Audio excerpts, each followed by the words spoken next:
Fiditsoloka ny hena no nifidina ny vidiny eo amin'ny tsena iraisam-pirenena.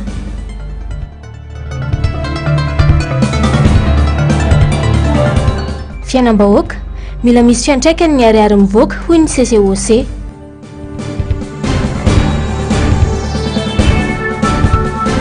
Ser Andohany Lakaka nitoy ny fitokonana nikatona ireo fivarotana tao an-tanàna. Tsy manara-dalàna ny fifidianana ben'ny tanàna natao ny 1 Desambra lasa teo hoy ny antoko MFM. Toa samy mangina daholo anefa andrehetra rehefa mandrangaranga basy tafondro hiaro ny sezan'ireo manam-pahefana. Fanikan-dalàna no nisy teto ary tafiditra ao anatin'izany ny voamera mikirakira ny fifidianana iny na ny zeny hoy ny antoko MFM androany.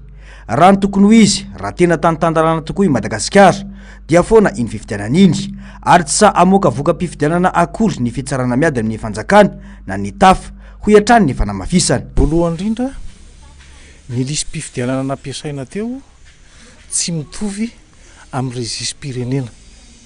Izay aloha voalazan'ny lalàna zay 19 sy 19. Ny contenu fotsiny ao anatin'io dia efa tsy mitovy. Zany hoe aty amin'ny registre-pirenena misy ny anarana sy ny fanampina anarana, ny filiation, ny adresse, ny profession. Aty amin'ny lisam-pifidianana ny anarana, fanampina anarana, ny numéro an'y ina misy teo carte d'électeur, numéro amin'ny bureau de vote. Reo aloha dia efa misy tsy mitovy voalazan'ny lalàna zany zay rehetrarehetra zay ao amin'ny 19 sy ny 19. Ny voalazan'ny lalàna ihany koa dia ny partie prenante rehetrarehetra dia manao siny voalaza ao anatin'ny registre-pirenena sy ny lisam-pifidianana. Fa amin'izao ny filohan'ny voamera mikarakara ny fifidianana amin'ny district reriany manao signature. Izay tsy mahalala akory ny olona rehetrarehetra ao anatin'io. Mikasika ny lisitra navoaka tamin'ny alalan'ny ordonnance dia misy andinin-dalàna mametraka mazava ny atao hoe lisitra avoaka amin'ny alalan'ny ordonnance kanefa ninona tsy natao sy tsy narahina izany ho hatrany ny MFM. Ny ordonnance dia voalaza ihany koa ao amin'ny 2 alinéa 2 ya fa rehefa tsy vitanao ny manara-maso ny listranao anatin'ny 20 andro dia very jour ianao. Lalàna zay lalàna zay resahako zay. Ny antsika nefa ny ordonnance dia efa tamin'ny oktobra no nandeha. Inona zany manan-kery? Ny lalàna jour 2018 008 ve sa ny délibération ancienne iza ny ambony. Zay fotsiny aloha dia mahafoana ny fifidianana ray manontolo.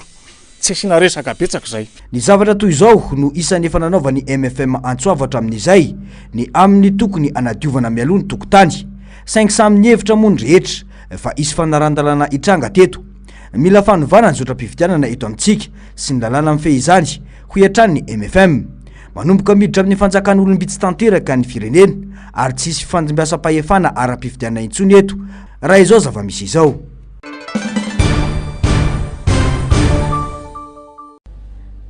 Ny fitokonana nataon'ireo vahoaka ny commune ambanivohitra Andohany Lakaka androany. Tsy mankasitraka amin'ny fanafoanana ny vato tamin'ireo birao fandatsaham-bato 20 izy ireo araka ny didina avoaka ny fitsarana miady amin'ny fanjakana. Tahory fitoriana napetraka ny kandida akaiky ny fitondrana. Tezitra araka izany ireo vahoaka ka nilanja sora-baventy teny an-dalambe nanehoany tsy fahafaliam-pony. Ankoatr'izay dia nanidy varavarana koa ny ankamaroan'ireo tranombarotra ao an-toerana.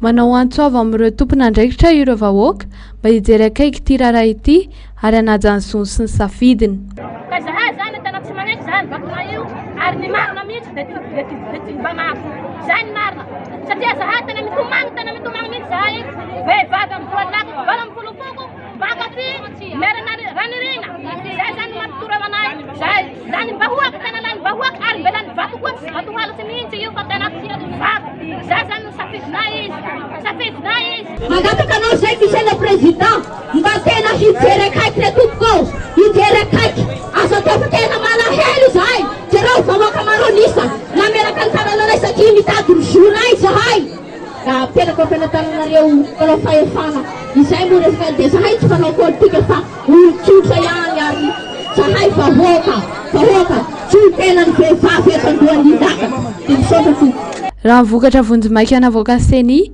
mitarika amin'ny elanelam-bato 7 ny kandidat tsy miankina laharana fahaefatra izay manana salanisa 10.7 raha toka 7.3 ny any kandidat mpanjakana nitory ny kandidat mpanjakana rehefa nahita ny fahareseny vokatra izay fitoriana nataony kandidat mpanjakana izay namoaka didy manafoana ny vato amina birao fandatsaham-bato miisa 7 ny fitsarana amin'ny sahana ny ady atao amin'ny fanjakana tao Fianaratsoa raha pitso alarobia moa no fantatra fa amoaka ny vokatra ofisialy ny tafy ao Fianaratsoa ihany.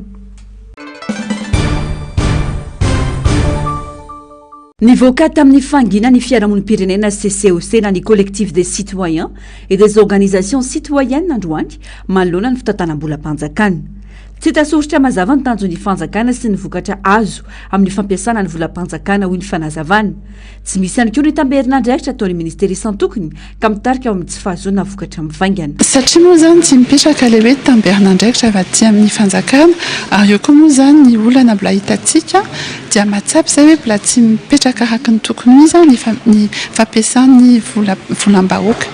Araka ny lazaiko teo moa zany mbola tsy hita mivaingana ny hoe vokatra azontsika olo-pirenena amin'izay hoe fampiasana ny volam-panjakana izay hatramin'izao. Mila mahay mijery ny tena laharam-pamiana amin'ny famoaham-bola ny fanjakana indrindra ny resaka prime na ny tambon-karama hoy ny ampiasa iray mba tena hifanaraka amin'ny zava-misy. Tsika fa efa asan'le olona zay efa karamainan'izay le olona ary hitantsika koa moa zany fa mbola maro le filatsika amin'ny volam-bahoaka anisan'izay ny resaka fahasalamana anisan'izay ny resaka hoe fanabeazana dia eo zany le hoe aminay zany tsy mipetraka tsara tsy mitombomana tsara le vola amena amana resaka prime dia eo moa zany le mbola mipetraka foana hoe mba tokony misy fijerena an'le hoe mpitombona le fampiasana le vola ary eo moa ny fangatahana hoe mba tokony hoe misy karazana plateforme iombonana mba eo zany miaraka mifanaiky hoe zao zany ny fampiasana an'izay volam-bahoaka izay anisan'izay moa zany le prime na va eo koa moa le hoe le laharam-pahamehana n'le fanjakana. Misehatra olana goavana ny fitantanam-bolam-panjakana ho ihany ny CCOC izay nanamarika fa miba ny toekarena mivangongo ny trosa tsy mitsamiakatra ny vidim-piainana ary manampitrotraka ny ihany mifandraika amin'ny fiovan'ny tsena iraisam-pirenena sy ny fiatraika ny fiovan'ny toetrandro. Mampitombo ny vesatra efa misy ny tetikasan'ny filohan'ny repoblika toy ny fanamboarana zaridaina fialamboly ao Ivato antsoina hoe Laky Arivo izay tetikasa tampotampoka sy mandany vola be ary tsy hita soritra tanaty lalàna mifeny teti-bolam-panjakana. Zary lasa fisehosehony zany fa tsy mipaka amin'ny fiainam-bahoaka hoy ny fanamafisana. Mbola mampitombo kokoa ny vesatra misy ny tetikasan'ny filohan'ny repoblika izay atao tampotampoka ary matetika mandany vola be izay mifantoka amin'ny fisehosehoana fa tsy amin'ny fanatsarana maritra ny fiainam-bahoaka. Tsy voasoratra ao anatin'ny lalàna feteti-bolam-panjakana na sipantsina 424 izany tetikasa izany ary nolaniana manokana tao anatin'ny filakevitry ny minisitra tamin'ny 7 oktobra 424. Ny lalàna feny teti-bolam-panjakana 524 ihany koa dia tsy ahitana soratra ny mahakasika izany tetikasa izany ary mifanohitra amin'izany ara ny voalaza ao fa tokony ihena 150 isanjato ny teti-bola natokana anatanterana ny tetikasan'ny filohan'ny repoblika. Mitaky ny mangarara sy ny antsipiriany momba ireo tetikasa ny CCOC toy ny antotanisa mikasika ny vola mivoaka ireo andindin'ny fifanarahana ireo loharam-bola. Mitaky ny fanamarina anatin'ny fotoana fony mahazava-dehibe sy ny amehana ny amin'ny fanatonjosana io tetikaso ihany koa ny CCOC ary miantso ny parlemanta hanao ny andraikiny amin'ny fanamarihana raha tena maika izany. mila misy fiatraikana amin'ny fiainam-bahoaka ny isaky ny ariary mivoaka ho iatrany ny fanambarana CCOC. tsy maintsy ampidinina 700 ariary ny vidin'ny vary afarana afaka iray volana hoy ny mpitondra fanjakana. Tapabolana izay no lasa samy miandry ny rehetra nanidina aza ny vidin'ny solika to tsy misy fiantraikany amin'ny andavanandro mpianatra malagasy izany. To mbola ny vidim-bary teo aloha ihany no iainana hatramin'izao hatreto. Samy sahirana mitady izay ho arapaka toy ny mahazatra ny rehetra. Eny fa na hatramin'ny sarandalana ho an'ny fiara fitateram-bahoaka aza tsy nahitana fidinana na ariary aza. Raha fehezina dia mbola mitoy ny tolona amin'ny fiainana andavanandro ho an'ny rehetra. Tsy niomana ho amin'ny famokarana ato anatin'ny fanjakana ka mbola ny fitadiavana tombotsoa no mandeha na dia efa sahiran'izao aza ny gasy hoy ny mpandinika raharam-pirenena Serge Zafimahova. Dia rehefa avy eo alenao manafatra vary avy any ivelany afahanao mahazo commission noho izay manampaizana gasy centre de recherche gasy no toanana afahantsika mampitombo ny famokarana misy eto amintsika araka le nyteneniko hoe faux FIFA efa nanana résultat tamin'ny recherche nataony efa ho tonga 10 tonnes 15 tonnes l'hectare. Ny esserie zay nataony mopera Delaunay misy hoe frère Hubert zay nanao production ny ekipanay nahita maso fa le esserie nataony zareo mety mafimafy manao le fambolena fa le izy mila zezika be fa tonga trany amin'ny 20 tonnes le production isaky ny hectare. Fa maninona moa zany tsy mifamokarana eto toerana ny toanana fa satria ve mifamokarana eto toerana sarotra maka le commission satria le mpamboly ary kosa tsy amenao commission. Vola mitetina zato lavitrisa ariary no lany natotona tamin'ny orinasa fary malagasy saingy izao izy mitsopozipozy izao anika na hatramin'ny karaman'ireo mpiasa ao aza tsy voalo intsony ankehitriny. Ny zavatra manaytaitra ivelambelany toy izany sy nola ara-pamehana amin'ny fitantanana firenena fa tsy ny fototra ifaharany fiveloman'ny sarababem-bahoaka ho iatrany ny fanamafisana. Fa maninona tsy ny faux FIFA ny ampina tsika zao nandany 100 lavitrisa ariary 100 milliards d'ariary tamin'io nataon'le manampaizana io hoe fary malagasy tena manampaizana be manko nanao an'io. Efa fahita io fa tsy misokatra io efa roa taona lany tao fotsiny narina tao fotony 100 lavitrisa ariary 100 milliards d'ariary raha namena an'izany ny centre de recherche teto efa nandrosotsika raha namena an'izany ny faux FIFA na namena an'izany ny CNRI ireo centre de recherche tsika ne manana manampaizana be dia be fa manampaizantsika tsy ajaitsika tsy ajain'ny mpitondra zany ny tena petrako amin'izany. Tsy misy afa-tsy ny politika niataka sy ny fampanantenana asa sosialy ary ny kitolotolotra ny eto Madagasikara ankehitriny. Politika ratsy satria politika mampianatra ny malagasy tsy hiasa sy tsy hisasatra fa hitavandra fanjakana. Mifanipaka tanteraka amin'ny politika ny famokarana izay antoky ny fampitomboana ny arikarenany kitotsitosika ataon'ny fanjakana. Midika izany hoy Serge Zafimahova fa ipetraka amin'ny fanafarana entana sy ny varotra ara-toekarena ny malagasy. Amotika ireo malagasy mandrarany vokatra ato anatiny izany ary amotika ny fiarim-pirenena amin'ny ankapobeny.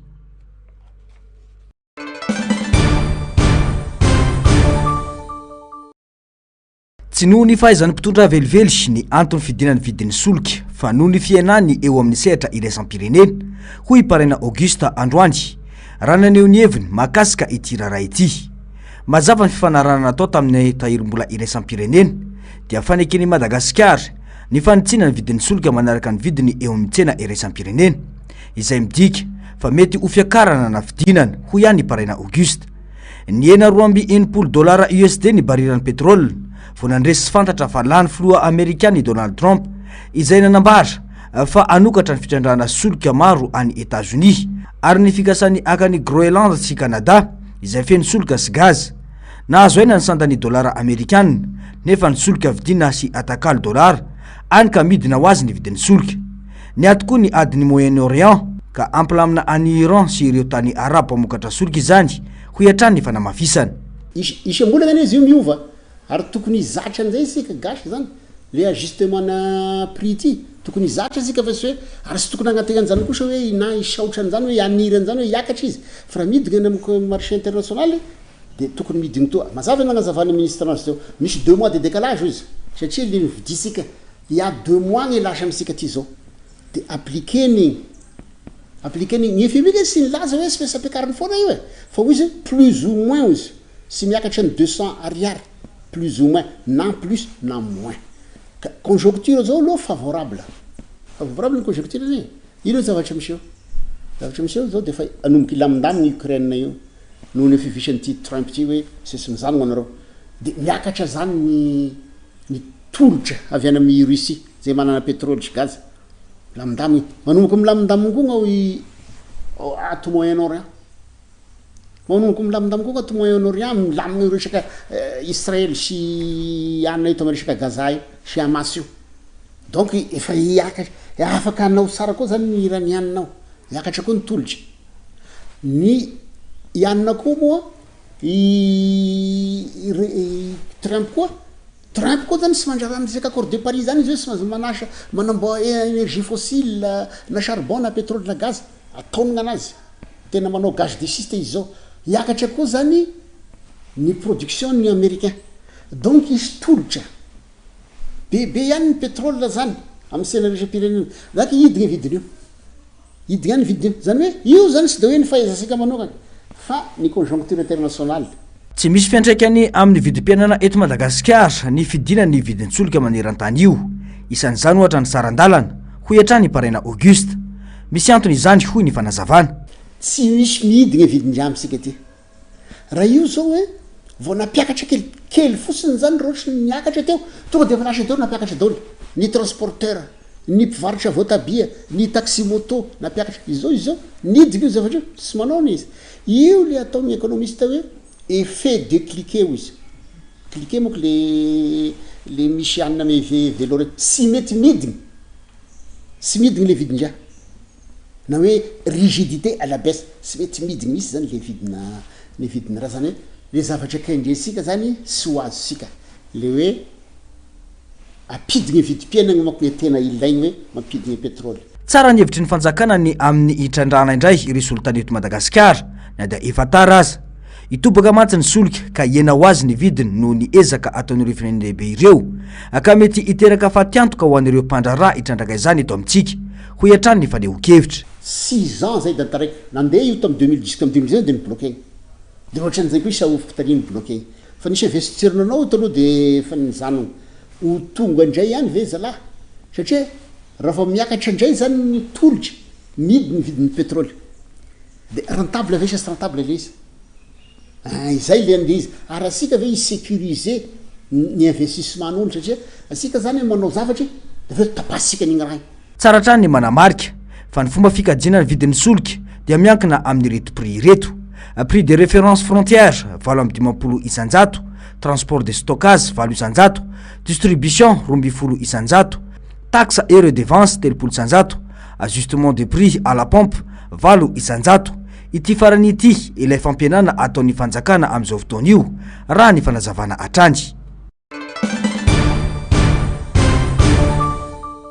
Zary lasa luxe hoy ny teny vahiny ny legioma eto amintsika na dia isan'ireo manana velarantany mamokatra legioma azy Madagasikara ary tena mpamokatra legioma. Niakatra hatramin'ny 50 isanjato manko ny vidin'ireo legioma ety amin'ny tsena Anosy raha ny fanadihadiana androany. Ny karoty zao ohatra tafakatra hatramin'ny 500 sy 3,000 ariary ka hatramin'ny 4,000 ariary ny kilao raha toa ka 1,000 ariary zany tamin'ny vanim-potoana toy izao tamin'ny taondasa. Toy izay ihany koa ny haricot vert izay tonga hatramin'ny 5,000 ariary ny iray kilao ankehitriny. Ny tsy fampian'ny rotsankorana no antony mahatonga izao raha ny fanazavana ankoatra ny faratsy ny lalana any ka vitsy ireo vokatra miakatra avy any am-potony ka tsy misy mientana. Karoty zao omaly izy lasa omaly izy 4,000 de 300 le andro maina be teo zany na vitsivitsy an'le karoty le andro maina be arakaraka ny lalana konto zany ny karaha misy ny dinany io. karaka ny lalana ohatra hoe favaratra be zao dia efa mora be io reo va hoe tapaka ny lalana dia lafilafy izy zay fa ro hoe tsy dia misy orana dia efa arakarak'izay any ihany le vidiny eto. Kovera zao tena miakatra be dia ny voatavo dia ny voatabia. Miteraka fahatsanjoka lehibe ho an'ny mpivarotra ny fiakarany vidin'entana raha ny fanazavana trany zara raha misy ny tombom-barotra hoy ireo mpivarotra. Vitsy ihany koa ny entana amidy satria zara raha mahazo entana ny vola fampiasa hatr'izay. Vola ampiasaina zao lasa kely be satria vidin'le entana lasa miakatra be daholo dia zara raha entana sisa mihazo ety tena ampiasa 10,000 mba mahazo entana misimisy fa zao efa mihoatra ny ray hetsy efa tsisy dikany intsony tsy mahafeno gona kely kory azy zany ka ny olona tsy manam-bola tsy maintsy njaraina amin'e zao malety makambongadiny to dia hoe tsy miteny raha tsy 5,000 miakatra dia nefa zay rehefa varotra dia 100-300 vidin'olona dia mbola misy simba ihany ny entana amidina iny dia tsisy tombo fa zany hoe tsisy asa dia tsy maintsy atao. Tsy ny legioma ihany fa ny entana rehetra fampiasa amin'ny fiainana andavanandro dia nidangana avokoa ankehitriny. Tafalatsaka anaty fantrana lalina i Madagasikara. Pirofo ny fiainan'ny fa efa mividy sy ny fidangany ny vidim-piainana izay tena mampikaikaika ny maro. Raha ny salanisa dia 80 isanjato ny vahoaka malagasy no miaina anaty fantrana raha ny tatitry ny teo anivon'ny banky iraisam-pirenena. Tsy maintsy miditra antsehatra ny sekoly amin'ny fanamorana ny fikarakarana ireo antotan-taratasy ilaina hiatria ny mpianatra fanadinana manoloana ny fahasahiranana sy ny rotorotom-piainana hatrian'ireo ray aman-dreny ankehitriny. Raha manao ny azy tsirairay ny ray aman-dreny teo aloha novaina ny fomba fiasaka atao tamabe izany isorana ny mety tsy ho favitany sy ny mety ho fahadisoana samihafa ka hiteraka tsy fahafahan'ny mpianatra miatrika fanadinana. Ny amin'ny sekoly sasany dia misy ny sekoly mihitsy no miditra antsehatra maka an'ireo taratasy ilaina amin'ny fanadinana fampiraraha aty anivon'ny commune dia atao tambabe zany ilay taratasy ilaina dia mba ialana amin'ilay fahasairana ny ray aman-dreny. Ny aty amin'ny commune raha commune Ampitatafika manokana dia be dia be eo mahatratra eo amin'ny 10,000 isan'andro ny antotan-taratasy izay tsy maintsy kirakirain-drareo tahaka ny bulletin de naissance zany dia mba tsy ampivezivezy ny ray aman-dreny ny commune sy le sekoly afaka mifampiresaka ny hoe atao miaraka daholo ny anay dia le talety sekoly mihitsy no karakara ilay bulletin de naissance ny ankizy dia averina any amin'ny ray aman-dreny jereny sao dia misy diso dia manala fahasarana ny ray aman-dreny tena anto satria tsy manana fotoana be dia be ny ray aman-dreny arotsaka maraina dia ny pitso indray iveriny eo. Anisan'ireo taratasy tsy maintsy ilana ny soram-piangonana sy ny fanamarina-ponenana mampanano-sarotra ireo ray aman-dreny avy any amin'ny faritra ny fahazoana izany. Tranga mateti-pisoa ny fahadisoana rehefa anatin'ny fanomanana tahaka izao ka tsy maintsy ilana fahamelona tsara. Tena problema kely zany zao ohatra ny eo aminay niveau sekolinay dia misy avany amin'ny faritra le ankizy dia napaka bulletin tany izy efa vita dia rehefa nijerena nefa le taty ampianarana misy tsy ampianarana nisy latsaka ny anaran'ilay tao anatin'le bulletin efa vita dia sahirana indray zareo milasa miverina makany amin'ny faritany mihitsy manao an'izy dia zay ny be dia be ary dia tena misy ohatran'ireny le zaza natsangany ireny dia any amin'ny tribunal maka inona moa copie ny ray aman-dreny mba ahafahana manao bulletin de naissance dia indraindray tarabe le izy dia voatery tsy maintsy mifampiraraha amin'ilay chef de centre zay ny amin'ny hoe amin'izao le copie mba tonga satria mba tianao fanadinana ilay ankizy. Mandringa ny fampianarana sy ny fanabeazana ankehitriny raha ny fanamafisana ity talety sekoly ity. Misy ny mizana tsindrinila amin'ny fitantanana ny sekoly miankina sy tsy miankina amin'ny fanjakana. Mahazo tombom-betsaka hatrany na raha-piofanana na raha-pitaovana ny sekolim-panjakana ka ina hiteraka tsy fitovinjanja eo amin'ny samy mpianatra izany na manao nezaka rehetra azany sekoly tsy miankina. Tsy milamina aloha ny resaka fanabeazana indrindra aminay sekoly tsy miankina satria dia misy karazana fanomezana tombon-dany manokana ny sekolim-panjakana ohatra am'izany ny fampifanana ny mpampianatra matetika ny sekoly tsy miankina tsy mandray anjara amin'ireny a na amin'ny reny séminaire isan-karazany reny ka anisan'ny ohatra mba angatany amin'ny ministera hoe rehefa mba misy formation amin'ny fanatsarana sy ny fanavaozana ny rafim-pampianarana de mba atsony ny sekoly tsy miankina fa sekoly tsy miankina iny tena be deaibe eto Madagasikara e ka ny zana-bahoaka daholo ny ao anatin'ireny zavatra ampianarina ao anatin'ny sekoly a de lasa tsy mitovy lanja ny zavatra azon'ny sekoly tsy miankina sy ny sekoly mpanjakana ary raha ohatra misy fizarana fitaovany reny tsy mba mahazo an'izany ny sekoly tsy miankina fa de ohatran'ny zavatra mahagaga ihany raha ny tety andro mpampianarana efatra amby 20 dimy amby 20 ho totosaina ny 7 jona ho avy izao ny fanadinam-panjakana CEPE ka efa nisokatra ny 9 janoary ary farana ny 20 febroary zao ny fikarakarana ireo antota-taratasy ilaina ahafahan'ny mpianatra miatrika fanadinana nisokatra ny 13 janoary lasa teo ary tsy farana raha tsy ny fa 7 martsa kosa ny fikarakarana antota-taratasy ho an'ny mpianatra na la BEPC izay ho tanterana ny 3 jona hatramin'ny 3 jolay.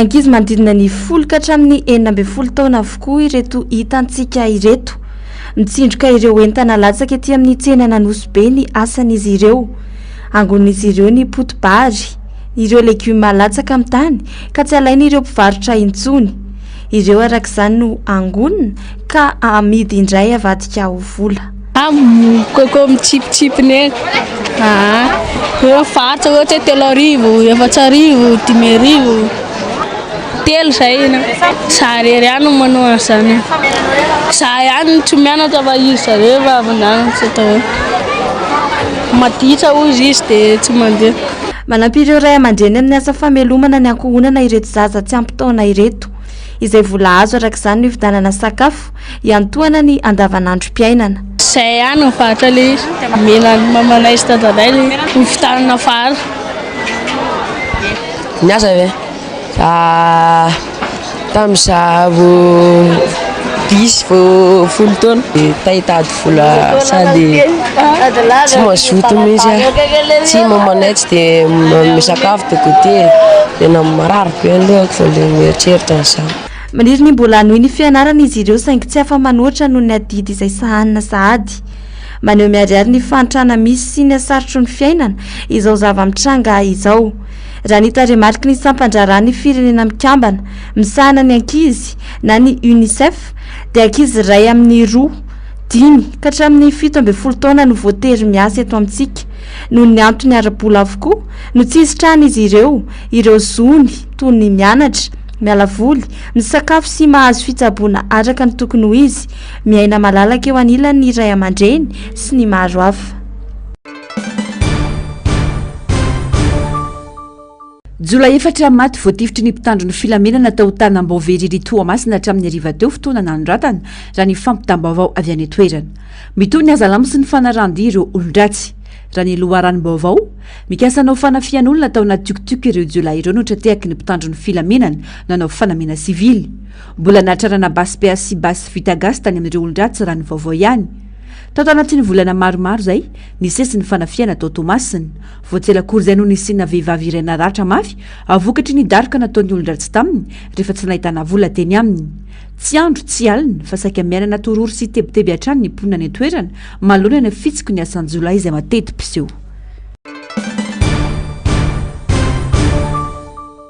Miverina tanteraka amin'ny taonjato fampanjaka isika eto andrenivohitra ankehitriny raha eo amin'ny sehatry ny fitaterana raha fandrosoana no tanjona tokony apetraka dia fiamorana tanteraka no misy eto amintsika i Madagasikara ihany no miverina tanteraka amin'ny fitateram-bahoaka amin'ny alalan'ny kodiaran-droa amin'izao fotoana antony maro no mahatonga izany kanefa dia misy ny vahaolana azo ampiarina sy atao raha manampitosika amin'ny alalan'ny fampiakarana ny fahefa mividy ny fanjakana hoy ny ben'ny tanàna voafito ao amin'ny komina Ampitatafika nisy ny famelabelara-kevitra sy fampafantarana karazana fitaovam-pitaterana ny arahana tamina orinasa ara-barotra iray nataon'ny komina androany ary ny fitaterana eto Madagasikara efa miverina tany amin'ny taona efa ela be tamin'ny andron'ny mpanjaka dia niresaka bisikleta taxi dia ny dikan'izay zany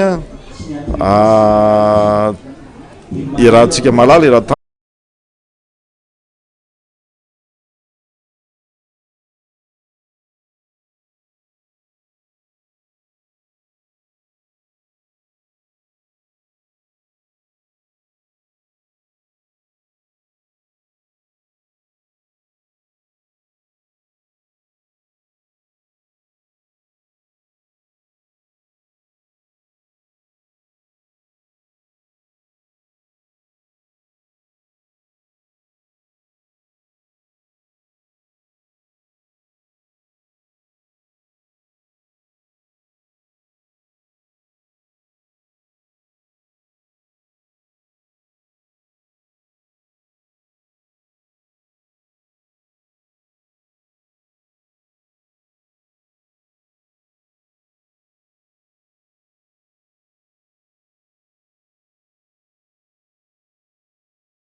be ny tanàna vaovao izay voafidy teny amin'ny commune Tanjombato. Samy naneho ny heviny ireo fireneny samihafa nanoloana ireo fanapahan-kevitra niraisiny sy ho raisin'ny filoha Amerikanina tao aorian'ny lanonam-pianianana nandraisan'i Donald Trump ny fahefana mahafiloha fafito amby efapolo ny États-Unis azy. Voalohany tamin'ireny i Panama naneho ny tsy fahafaliany. Mikasa haka ny lakandran'ny Panama i Donald Trump ka nampangatsiaka ny fifandraisana eo amin'ny firenena roa tonto izany. Mampanahy ny Chine sy ireo firenena hafa ihany koa ny halan'ny États-Unis amin'ny fifanarahany Paris, fifanarahana izay mikasika indrindra ny toetrandro sy ny tontolo iainana. Anisan'ny antony tsy pahan'io fifanarahana io ny tsy fanekeny hampiasa intsony ny angovo madio fa ny hanamafisana trano ny fitrandrahana sy ny fampiasana solika fosily araka ny nambarany nandritra ny fianianany. Isan'ireo firenena manana loharano-tsoloka sy ny gazy betsaka indrindra raha oharina amin'ny firenen-kafa États-Unis ka mila trandrahana izany. Hoy hatrany ny fanamafisany. Io fifanarahana io moa dia fiarametana iraisam-pirenena hiadina amin'ny fiovaovan'ny toetrandro izay ataon'ny olombelona sy mety ho krizy avoatrany. Etsakilany anefa, maro koa ireo firenena miandrandra ny fanampiana États-Unis eo ohatra ny filohan'ny vaomera Eoropeanina izay nihaona tamin'ireo mpiara-miombona antoka aminy, hanamafy indray ny fiara-miasa sy ny tombontsoam-bonany miaraka amin'ny États-Unis. Noho ny fitovy-kevitra eo amin'ny Eropa sy États-Unis nefa, niaro tena i Alemana mba tsy ho tratry ny tsindry ara-toe-karena. Vonona hiaro ny firenena Eoropeanina trano nefa izy mba hitandrovana trano ny fandriampahalemana sy ny fahalalahana. Fa nararaotra ho an'ny Ukraine na halan'iny Donald Trump satria manantena fiara-miasa amin'ny États-Unis izy mba hampiatona ny ady amin'ny Rosia. Ankoatr'izay, hanamafy ny fifandraisana amin'ny Amerikana ny Israeliana mba hanamafisana ny tanjakara politika, andresen'ireo firenena manana ady aminy ao Moyen-Orient. Ankoatra ny fisitahan'ny États-Unis amin'ny fifanarahana amin'ny Paris dia nosoniavin'i Donald Trump omaly ihany koa ny fialan'ny États-Unis ao amin'ny sampandraharahan'ny firenena mikambana ny sahana amin'ny fahasalamana na ny OMS. Tsy afaka manapaka irery ity fisitahana amin'ny OMS ity anefa ny filoha Amerikanina fa tsy maintsy miandry ny fankatoavan'ny Kongresy Amerikanina. Arak'izany, raha tafiala tsy ho mpikambana eo anivon'ny OMS i États-Unis dia ho sahirana ity vondrona ity. Tsy ny ara-bola ihany fa eo indrindra koa ny ara-pikarohana. 70 ka hatramin'ny 5.7 tapitrisa dolara ny tantsorika ara-bola omeny États-Unis ny OMS isa-taona. Nokian'i Donald Trump mafy ny fomba ny tantanan'ny OMS ny krizy nateraka ny valanaretina Covid-19. Nambara ny fanray petsapetsa tamin'ny Chine ny OMS tamin'ireny ary notondrono nisy kolokolo matsiravina nandritra izany. Ny OMS moa etsy andaniny laza ny vonina mandrakariva amin'ny fiara-miasa amin'ny filoha Trump sy États-Unis. Ankoatra ireo rehetra ireo dia mpifindra monina tsy ara-dalàna 12 tapitrisa ny hoany voalaza fa horohan'ny États-Unis ary dia natao no état d'urgence nationale ny ady amin'ny fifindra-monina tsy ara-dalàna. No mafisan'ny filoha Amerikana ihany koa omaly fa ny lasin'ny vavy ihany no ekena fa tsy misy ny ankoatran'izay. Iompana bebe kokoa amin'ny politika anatiny, fiarovana ny États-Unis politika fitondrana Trump raha ny fanazavana. Arak'izany dia fiovana lehibe no enta republikanina eo amin'ny sehatra ny fifandraisana iraisam-pirenena manomboka eto.